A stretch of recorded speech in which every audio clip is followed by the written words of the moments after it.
55 ವರ್ಷಗಳ ಕಾಲ ಇದ್ದಂತಹ ಊರ್ವಶಿ ಥಿಯೇಟರ್ ಅಂತ ಹೇಳಿದ್ರೆ ಸಿನಿ ಪ್ರಿಯರಿಗೆ ಅಚ್ಚುಮೆಚ್ಚಾಗಿರುವಂತಹ ಥಿಯೇಟರ್ ಇವತ್ತು ಡೆಮೊಲಿಷ್ ಆಗ್ತಾ ಇರುವಂತದ್ದು. ನೀವು ನೋಡಬಹುದು ಊರ್ವಶಿ ಥಿಯೇಟರ್ ಮುಂದೆ ನಾವಿದೀವಿ, ನಿಮಗೆ ನೋಡೋಕ್ ಸಿಗುತ್ತದೆ. ನೀವು ಅಬ್ಸರ್ವ್ ಮಾಡ್ತಾ ಇರಬಹುದು ಊರ್ವಶಿ ಥಿಯೇಟರ್ ಹತ್ರ ಬೋರ್ಡ್ ಎಲ್ಲ ಅಂದ್ರೆ ತೆಗ್ದಾಕ್ತಾ ಇದ್ದಾರೆ.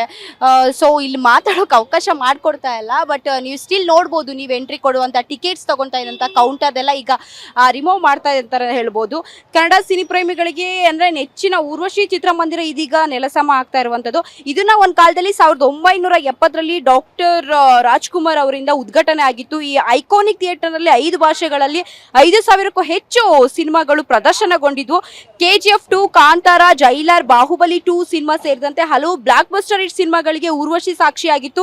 ಅಂದ್ರೆ 1,100ಕ್ಕೂ ಹೆಚ್ಚು ಸೀಟ್ಗಳು ಥಿಯೇಟರ್ಗಳಲ್ಲಿ ಇದ್ದಂಥದ್ದು. ಹಂಗೆ ಸ್ಟಾರ್ಗಳಿಗೂ ಲಕ್ಕಿ ಥಿಯೇಟರ್ ಎಂದೇ ಹೆಸರು ಪಡೆದಿರುವಂಥದ್ದು ಊರ್ವಶಿ ಥಿಯೇಟರ್. ಆದ್ರೆ ಇದೀಗ ಲೀಸ್ ಹಾಗೂ ಜಾಗದ ವಿವಾದಕ್ಕೆ ತೆರೆ ಬಿದ್ದು ಸುಪ್ರೀಂ ಕೋರ್ಟ್ ಆದೇಶ ಬಳಿಕ ಊರ್ವಶಿ ಥಿಯೇಟರ್ ನೆಲಸಮ ಮಾಡ್ತಾ ಇರುವಂಥದ್ದು. ನೀವು ನೋಡ್ಬೋದು ಕೆಲವು ದೃಶ್ಯಾವಳಿಗಳಲ್ಲಿ ಒಳಗಿದ್ದಂತಹ ಸೀಟ್ಸ್ ಆಗಿರ್ಬೋದು ಅಥವಾ ಅಲ್ಲಿ ಟಿಕೆಟ್ ಕೌಂಟರ್ ಆಗಿರ್ಬೋದು, ಸಾಕಷ್ಟು ಜನ ಅಲ್ಲಿ ಭಾಗಿಯಾಗಿರುವಂಥದ್ದು. ಎಲ್ಲ ಡೆಮೊಲಿಷ್ ಮಾಡಿ ತಂದು ಹೊರಗೆ ಆಗ್ತಾ ಇದ್ದಾರೆ ಅಂತಾನೆ ಹೇಳ್ತಾ ಹೋಗ್ಬೋದು. ಟಾಕ್ಸಿಕ್ ಬಿಡುಗಡೆ ಮುನ್ನವೇ ಊರ್ವಶಿ ಥಿಯೇಟರ್ ಡೆಮೊಲಿಷ್ ಆಗ್ತಾ ಇದೆ ಅಂತ ಸಿನಿ ಪ್ರೇಮಿಗಳು ಒಂಥರ ಬೇಜಾರಾಗಿದ್ದಾರೆ, ಬೇಜಾರ ಕೂಡ ವ್ಯಕ್ತಪಡಿಸಿದ್ದಾರೆ. ಒಂದ್ ಕಾಲದಲ್ಲಿ ಸಿನಿ ಸಂಭ್ರಮದ ತಾಣವಾಗಿದ್ದಂತ ಊರ್ವಶಿ ಇನ್ನೂ ನೆನಪುಗಳು ಮಾತ್ರ ಅಂತಾನೆ ಹೇಳ್ಬೋದು.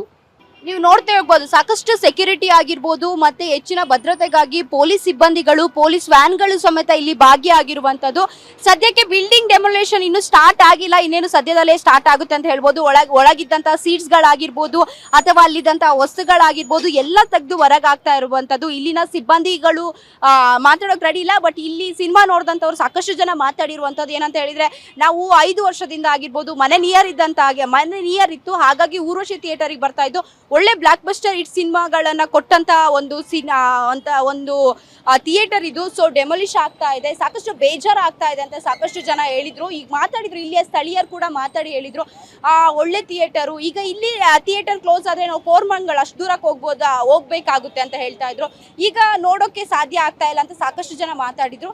ಎಸ್, ಇದಾಗಿತ್ತು ಫೋಕಸ್ ಟಿವಿ ಅಪ್ಡೇಟ್ಸ್. ಹೆಚ್ಚಿನ ಅಪ್ಡೇಟ್ಸ್ಗಾಗಿ ನೋಡ್ತಾ ಇರಿ focus TV Kannada. Cameraman Pratap ಜೊತೆ ಪೂಜಾ ಗುರಪ್ಪ, ಬೆಂಗಳೂರು.